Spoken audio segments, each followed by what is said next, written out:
Bismillahirrahmanirrahim. Alhamdulillahi alamin. Wa bihi nasta'in ala umurid dunya waddin. Wassalatu wassalamu ala asyrafil anbiya wal mursalin Sayyidina Maulana Muhammadin wa ala alihi wa sahbihi ajma'in. Ada yang berkata, para ahli hikmah pada merenungkan lalu mengembalikan semua bencana yang menimpa manusia di dunia ini kepada 5 perkara.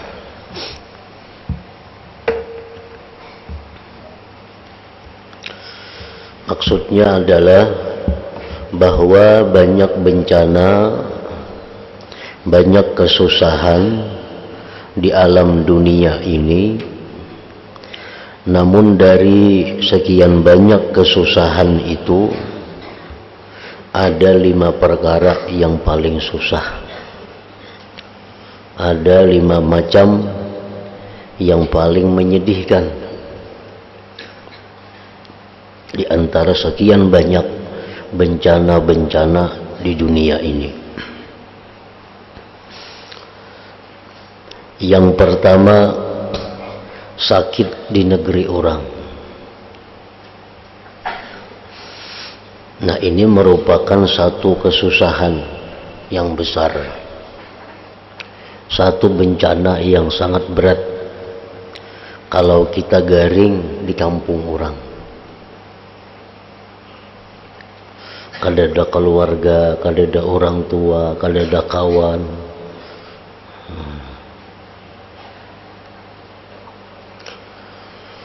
Ini termasuk kesedihan yang sangat sedih. Oleh karena itu Allah Ta'ala sangat kasihan, sehingga andai kata orang itu meninggal di negeri orang, maka itu dianggap sebagai syahid. Sakit di kampung orang, di negeri orang.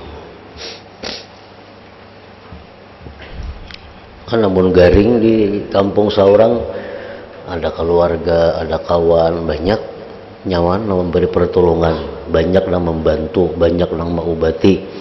Namun di kampung orang siapa tahu.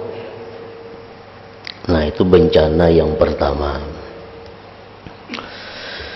Yang kedua, kemiskinan di waktu tua. Kemiskinan di waktu tua. Waktu tua, waktu sudah kada kawa lagi berusaha nang berat-berat. Waktu tua sudah kada kau lagi bekerja. Nah, di saat itu miskin, maka ini termasuk bencana dunia, bencana yang sifatnya adalah duniawi.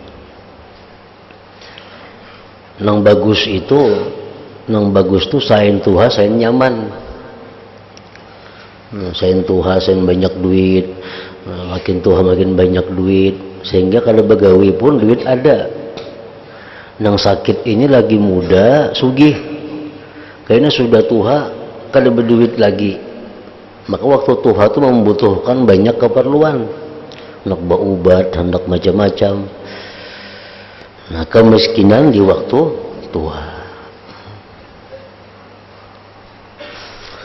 Yang ketiga, kematian di waktu muda.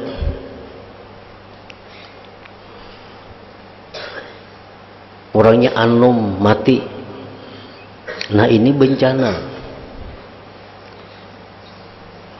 Ilmunya belum banyak, amalnya belum banyak lagi, mati udah. Yang keempat, kebutaan sesudah pernah dapat melihat. Itu pun adalah satu bencana juga. Jika mulai lahir buta, kada apa-apa sampai melihat napa-napa dunia. Ini sudah biasa melihat, betul kada melihat lagi. Dan kelima, nah ini yang kita maksud, ini yang kita ambil faidah dalam bab kita ini, melupakan Allah sesudah pernah ma'rifat. Melupakan Allah sesudah pernah ma'rifat. Dulu ahli ibadah, dulu rajin beramal, dulu rajin menuntut ilmu, sekarang belajar kada rajin lagi, beribadah malas. Nah ini bencana yang paling besar di antara bencana-bencana lainnya. Yang bagus tuh orang sain tuha, sain banyak ibadat, makin tuha makin ma'rifat lawan Allah. Itu yang bagus. Adanya kada, makin tuha makin malas, makin tuha makin kulir. Nah ini yang paling sakit matinya orang ini, melupakan Allah sesudah pernah ma'rifat kepada Allah. Yang paling bagus itu adalah hati bersamaan dengan tubuh kita, sehingga kita mati dalam keadaan nyaman, mati dalam keadaan husnul khatimah. Maksudnya tubuh bersamaan lawan hati itu adalah bahwa tubuh kita ini makin hari makin parak lawan pekuburan. Tubuh kita siapapun makin hari makin parak lawan kuburan. Nah hendaknya hati kita demikian juga. Hari ini sekian meter lagi pada kuburan, hati kayak itu juga. Sehingga pada waktu sampai di kuburan, nah kedua-duanya umpat masuk ke kuburan. Hati masuk ke kuburan, awak masuk ke kuburan. Ini orang nyaman matinya, kada bepaksaan. Nah, yang sakit itu, yang sangat sakit itu adalah orang yang tubuhnya sudah dekat dengan kuburan, hatinya jauh. Hatinya jauh. Sehingga waktu tubuhnya masuk ke kuburan, hatinya beruntak, masih jauh lagi. Nah, orang macam ini matinya sakit. Matinya sakit.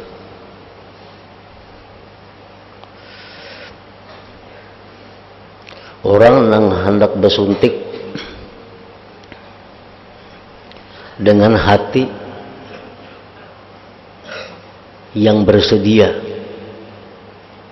itu kalau terlalu sakit bersuntik najar dokter suntik, hatinya pun senang, hatinya pun setuju.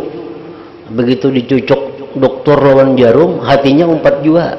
Nah itu kada seberapa sakit. Coba kalau orang hendak bersuntik, hatinya memberontak, nah, ditangkapi orang dulu, kan sakit tuh, dipasung orang, hanya disuntik orang, nah, kedua kali sakit, awak dipasung orang, berbiru-biru, ditangkapi orang, hanya disuntik orang pulang. Nah kayak itu juga orang hendak mati, hatinya kada hendak mati, hatinya berontak, tetapinya mati karena habis umurnya. Nah ini akibat apa? Akibat hatinya kada sesuai dengan tubuhnya. Hatinya masih 2 kilometer lagi hanya sampai kuburan, tapi tubuhnya sudah di kuburan. Itu yang banyak di antara manusia. Mati pasti sakit, mati susah. Kenapa? Karena hatinya kada bersedia mati. Melihat harta banyak, kedudukan tinggi, hatinya masih hendak lagi dalam dunia, tapi umurnya sudah habis. Nah di situ nya beruntak, gelabak hendak mati. Nah cuma karena kada kau bergerak lagi, kalau kau bergerak lagi baku ciak kada kau lagi.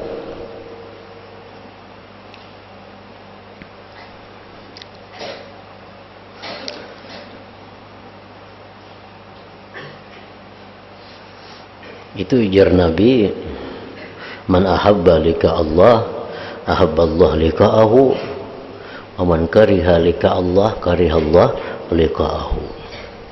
Siapa yang senang bertemu Allah, Allah pun senang bertemu dia. Orang yang kada katuju bertemu Tuhan, Tuhan pun kada katuju bertemuan inya. Nah jadi supaya hati kita ini sama lawan tubuh kita, setiap hari kita mesti menambah ilmu, setiap hari mesti menambah amal, karena awak kita makin hari makin bertambah parak lawan kubur. Kayak itu makanya apabila kita waktu muda, waktu sihat, ma'rifat kepada Allah, rajin beribadah, sudah tua malas. Nah sudah tua kulir hambar, itu bencana ngarannya. Bencana itu melupakan Allah sesudah pernah ma'rifatullah.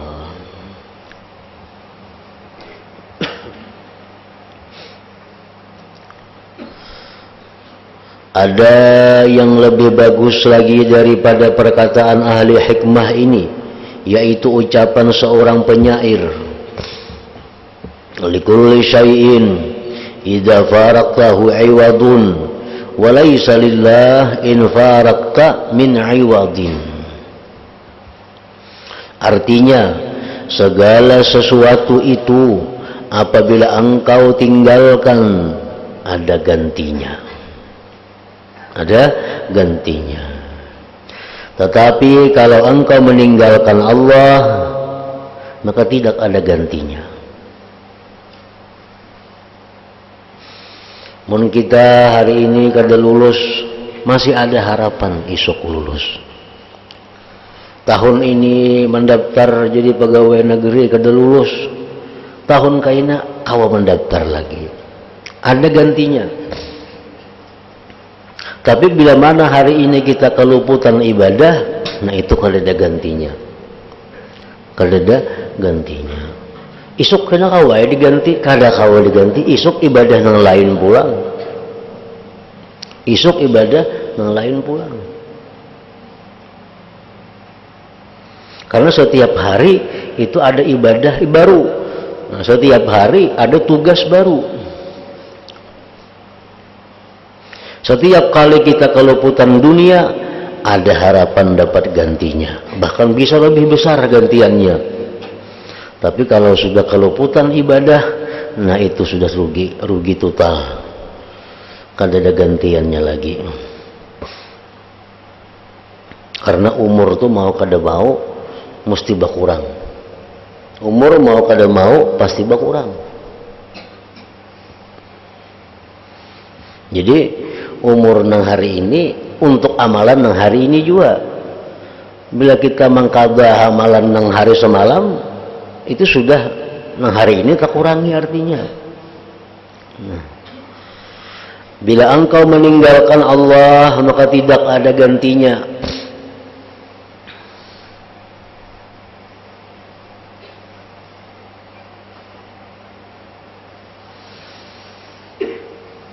Penyair lain berkata, "Idza abqatid dunya 'alal mar'i dinah, fama fatahu minha falaysa bidha'ir."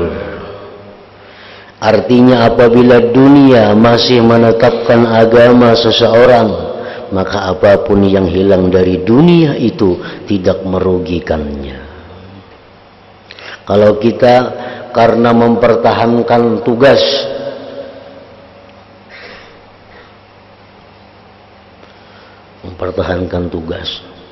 Karena orang menuntut ilmu, baik menuntut ilmu itu artinya baik guru atau murid, itu termasuk talabul ilmi. Jadi jangan diartii penuntut ilmu itu murid kada. Ngaran talibul ilmi, orang yang menuntut ilmu itu dua, murid dan guru. Itu talibul ilmi ngarannya. Orang talibul ilmi itu, orang menuntut ilmu itu mesti maulah wazifatul yaum wal lail. Ngarannya wazifah yaumiyah. Maulah tugas-tugas diri siang malam. Bila kada diulah ka itu, maka diri kita akan liar, kada ada ikatan.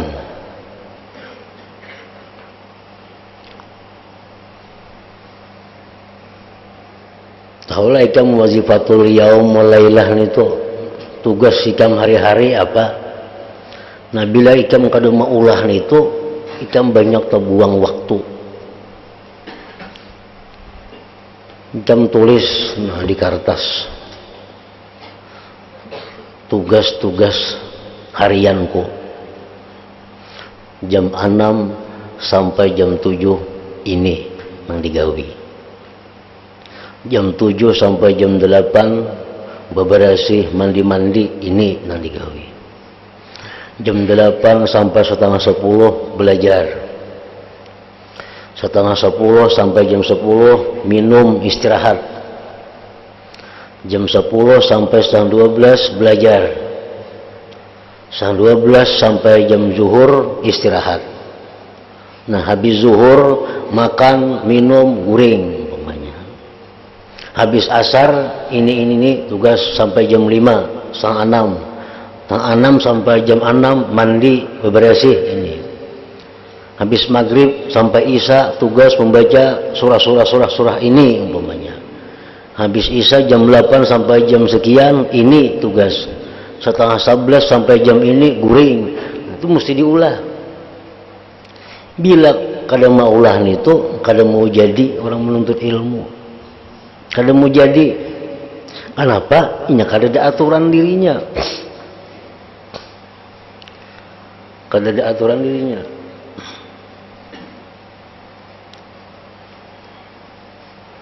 Nah, jangankan orang menuntut ilmu, guru-guru pun kayak itu. Guru-guru itu macam itu. Setiap hari ada tugas. Jam 6 sampai jam ini, hari ini tugasnya ini. Jam 9 sampai ini ada tugas. Jadi hari-hari itu selalu ada gawian.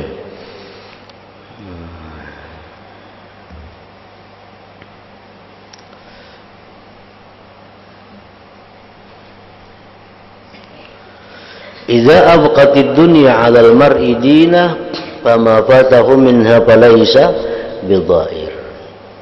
Artinya apabila dunia masih menetapkan agama seseorang, maka apapun yang hilang dari dunia itu tidak akan merugikannya.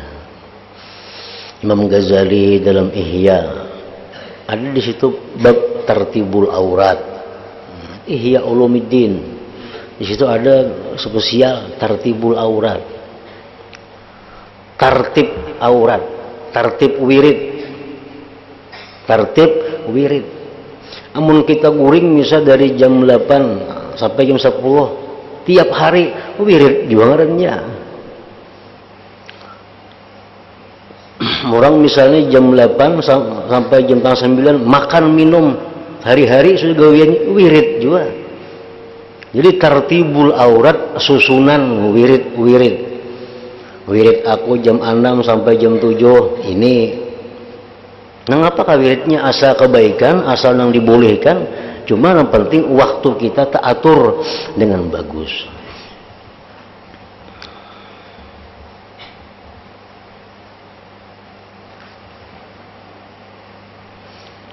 Nah, bila kita kadang menghargai waktu, maka akan dicabut oleh Allah berkah waktu itu. Bila kadang menghargai waktu yang diberikan Allah, Allah cabut berkah waktu itu.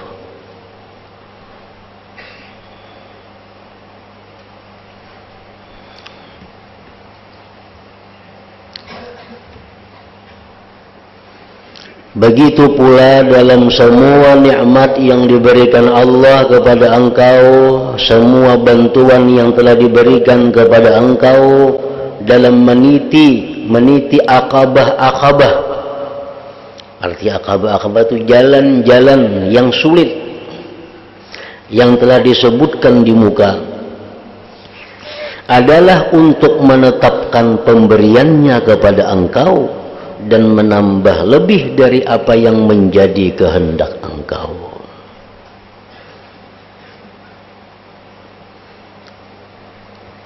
Orang hendak baik, orang hendak disayangi Tuhan, orang hendak mati ke surga, itu jalannya akabah ngarannya. Akabah itu jalan yang sulit, jalan yang berduri-duri, jalan yang berlubang-lubang, jalan yang beliuk-liuk, jalan yang halus, bila anu bisa gugur ke dalam jurang. Nah itu orang yang hendak ke surga. Kalau orang hendak ke neraka, jalannya nyaman, mulus, lurus, bersih, lakas sampai. Paling nyaman hendak ke neraka. Paling nyaman hendak ke neraka itu. Maka ada sembahyangan. Ampun orang, ya ampun saurang. Walhasil neraka itu cucuk lawan nafsu manusia. Makanya jar Nabi mengisahkan Jibril diperlihatkan Allah kepada surga. Nah, wahai Jibril, ini surga, biar Tuhan. Sagan siapa ini ya Allah, surga ini begitu hebatnya, begitu megahnya, begitu mewahnya, saraba ada. Ujar Jibril, ujar Tuhan, ini surga ku sediakan untuk orang-orang yang beribadah kepadaku.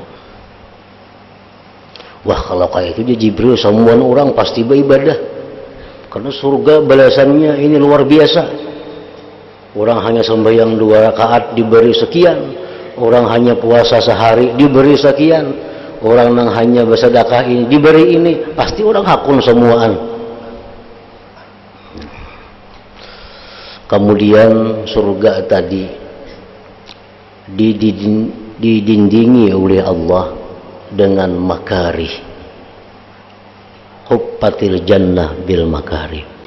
Kemudian surga itu didindingi, diliputi dengan hal-hal yang dibenci oleh nafsu. Nah, Jibril dipanggil Tuhan lagi, lihat Jibril, surga. Wah, ya Jibril, banyaknya halangannya. Orang nak ke surga ini banyaknya rintangannya. Ulun khawatir ya Allah, tidak ada seorang pun yang bisa kawa ke surga ini karena kebanyakan rintangannya. Jibril diperlihatkan Tuhan neraka.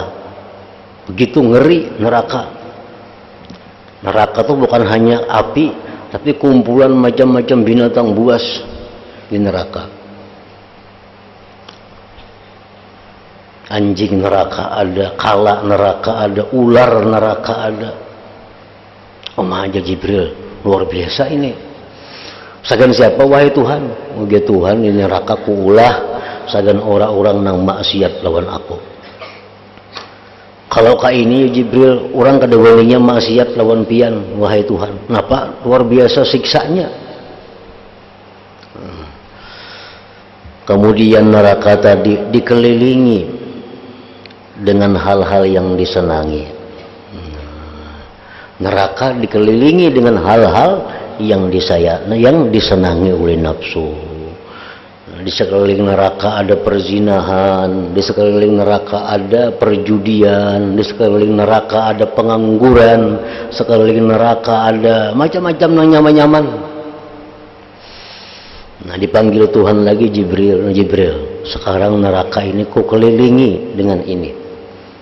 Ada perempuan-perempuan yang mengajak berzina, ada orang-orang yang mengajak minum arak, ada orang-orang yang mengajak riba, ada orang macam-macam nyaman-nyaman.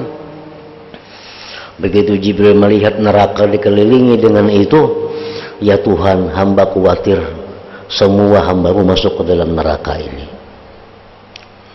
Semua hamba-Mu masuk ke dalam neraka ini. Karena begitu nyamannya, begitu mudahnya masuk ke dalam neraka itu. Nah, jadi jalan menuju surga itu disebut Aqabah, jalan sulit artinya. Nang mesti kita lalui amun hendak ke surga.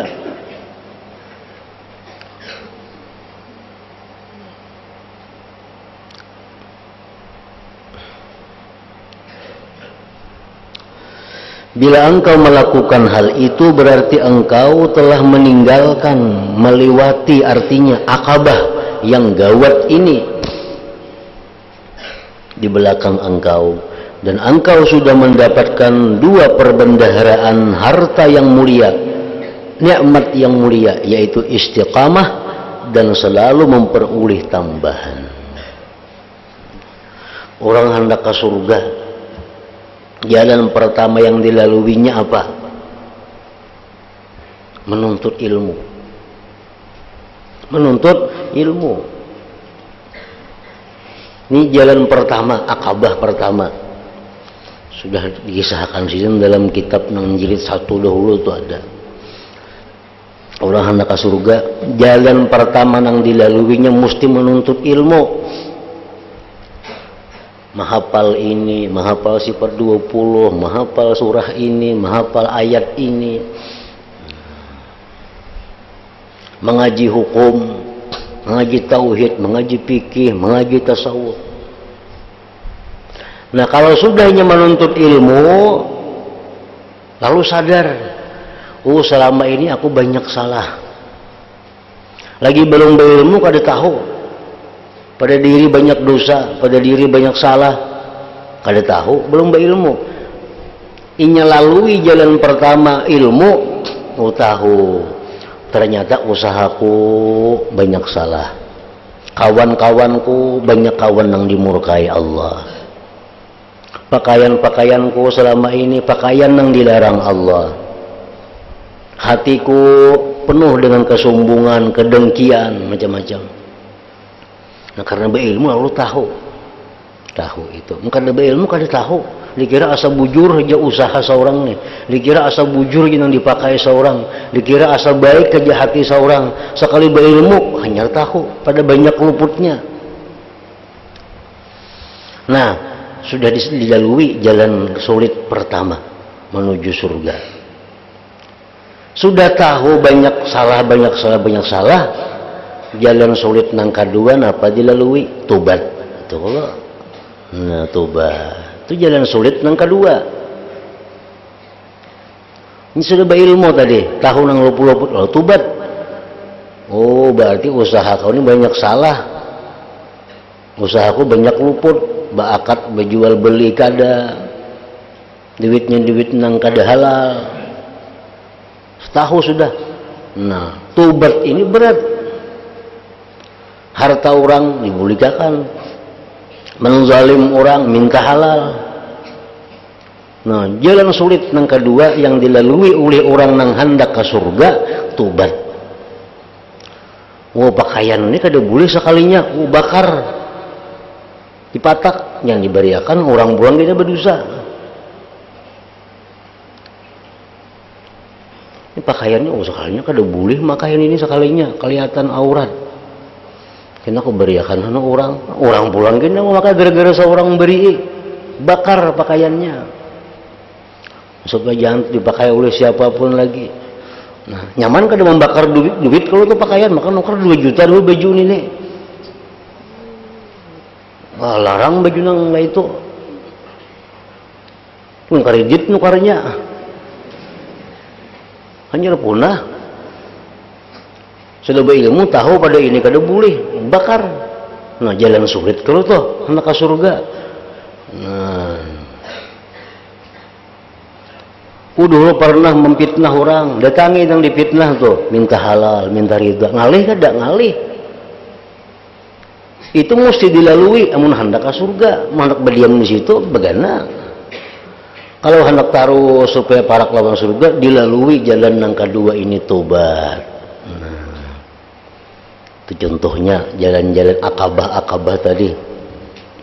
Mulai nuntut ilmu, mulai yang kedua tobat sampai seterusnya nang kebab kita nih. Itu mulai jilid pertama sudah dibicarakan oleh Imam Ghazali. Jadi orang menuntut ilmu itu di jalan pertama artinya. Jalan pertama. Orang kadang menuntut ilmu agama. Ini kadang tahu di ilmu agama. Pada orangnya doktor, insinyur, profesor, isa, apa-apakah. Tapi kalau tahu di ilmu agama, itu sudah dipastikan orang itu ke neraka. Pasti ke neraka. Ini kada ilmunya. Sembahyang kada beilmu kada sah, bacaan Qur'annya kada beilmu kada sah. Walaupun kayak apa aja pintarnya, kayak apa aja dihormati orangnya, kalau orang yang kada berilmu agama, kada kawa masuk surga. Karena jalan yang dilalui oleh orang yang hendak ke surga, jalan pertama menuntut ilmu lebih dahulu.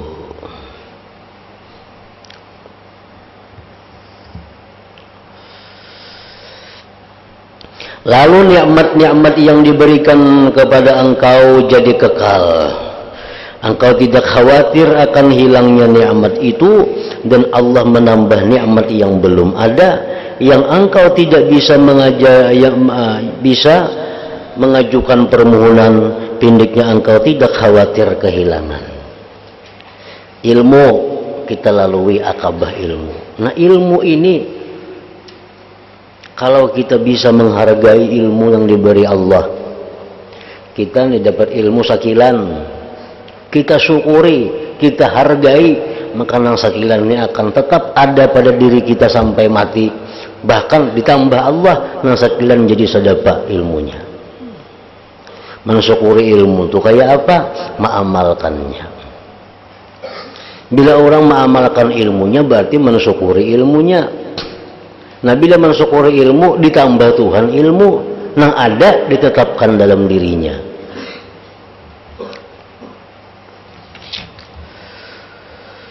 Dan kalau sudah begitu,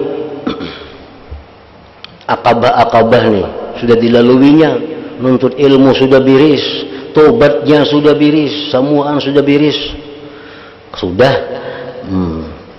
engkau menjadi orang yang ma'rifat kepada Allah, orang yang alim, yang mengamalkan agamanya, yang tobat, yang suci, yang zuhud terhadap dunia, yang tekun melayani Allah, yang bisa mengalahkan syaitan, yang bertakwa dengan semestinya, dengan sepenuh hati dan anggota badan, yang pendek angan-angan terhadap kesenangan dunia, yang berkehendak baik terhadap umat, yang khusyuk, yang merendahkan diri dan pasrah kepada Allah, yang berserah diri dengan ridha, yang sabar, yang selalu mengharapkan rahmat Allah, serta ikhlas, yang ingat akan anugerah Allah dan bersyukur atas nikmat Allah yang menguasai seluruh alam. Nah, itulah akabah-akabah yang mesti kita lalui. Zuhud terhadap dunia, itu akabah, jalan sulit. Zuhud terhadap dunia, itu jalan sulit. Kenapa? Karena harus menghilangkan, harus meninggalkan sesuatu apapun yang mengganggu perjalanan kepada Allah. Meninggalkan sesuatu yang menyebabkan dia sibuk sehingga lalai kepada Allah. Itu mesti dibuangnya. Itu artinya zuhud. Jalan sulit juga nih itu menuju surga, dilalui juga zuhud.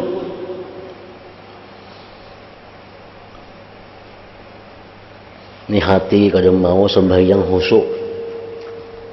Kenapa kadang mau khusyuk hati ini sembahyang? Karena kagandangan tahu lawan gawian itu nah. Sembahyang kagenangan lawan gawian itu sudah macam-macam umpat cara-cara kayak apa supaya khusyuk kada kawa karena gawian itu kagenangan aja. Berarti gawian ini ngarannya mencegah kepada kebaikan. Kalau kita hendak terus jalan, tinggalkan pekerjaan itu, baampih pekerjaan itu, cari pekerjaan yang kadang mengganggu sembahyang.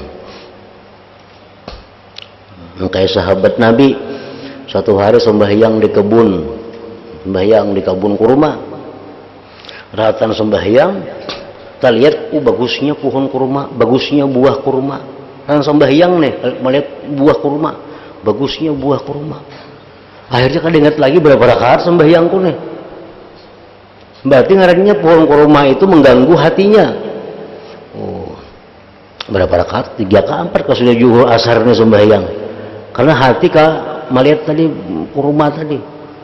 Nah, begitu tuntung sembahyang, sahabat Nabi ini datang kepada Nabi, wahai Rasulullah, kebun ulun itu dan seisinya ulun wakafkan karena Allah Ta'ala. Kenapa aja Nabi itu mengganggu sembahyang ulun tadi? Nah, ini zuhud pada dunia. Jalan sulit itu. Kalau hendak ke surga mesti dilalui. Bila kada hakon lalu kada kawa ke surga. Nah, ngapa kadang dunia nih mengganggu kita, itu mesti ditinggalkan kalau kita hendak ke surga. Nah, itu ngarannya jalan sulit juga. Ada bisi toko, ada bisi kabun, ada bisi ini, mana pegawai pulang orangnya. Ini bila sembahyang kagak ingatan, toko kah, kabun kah, gawian kah, mana macam-macam keingatan. Nah, berusaha pang bujur-bujur sembahyang, hafali artinya, hafali maknanya, kada kawa juga ingatan toko aja. Nah, bampih betuko, bakabun aja lagi dalam pegawai dua macam. Kenapa? Karena bakabun kada mengganggu, pegawai kada mengganggu. Umpamanya mengganggu aku hingga toko mengganggu hati, toko harus ditinggalkan. Nah, itu namanya zuhud fid dunia. Itu jalan sulit yang mesti dilalui oleh orang yang hendak ke surga. Nah, bila sudah terlalui semuaan itu, kemudian sesudah itu jadilah engkau termasuk orang yang istiqamah. Sudah tobat untuk ilmu, sudah tobat sudah dilaluinya, zuhud sudah, syaitan bisa dikalahkannya, takwanya bagus, ikhlasnya bagus, syukurnya bagus, ridha tawakalnya bagus. Nah, termasuk orang yang istiqamah dan dimuliakan oleh semua makhluk Allah. Lagi pula menjadi orang yang betul-betul beriman ngarannya. Renungkanlah keteranganku ini, Allah sajalah yang kuasa memberikan pertolongan. Nah, kemudian jika engkau bertanya,